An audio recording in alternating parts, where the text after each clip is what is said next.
বৈশ্বিক সংকটের আজ বাংলাদেশে লাগলেও সরকার জনগণের ভোগান্তি কমাতে আন্তরিকভাবে কাজ করছে মন্তব্য করেছেন বিদ্যুৎ, জ্বালানি ও খনিজ সম্পদ প্রতিমন্ত্রী অনিন্দ্য ইসলাম অমিত।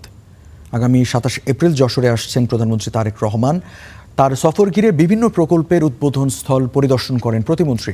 কৃষকরা যাতে ক্ষতিগ্রস্ত না হন সেই লক্ষ্যে নিরবিচ্ছিন্ন বিদ্যুৎ ও জ্বালানি তেল সরবরাহের কথাও জানান তিনি।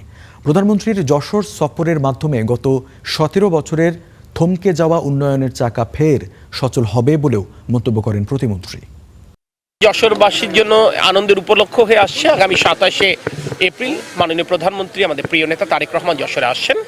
যশোরে ওনার সারাদিন ব্যাপী কর্মসূচি আছে।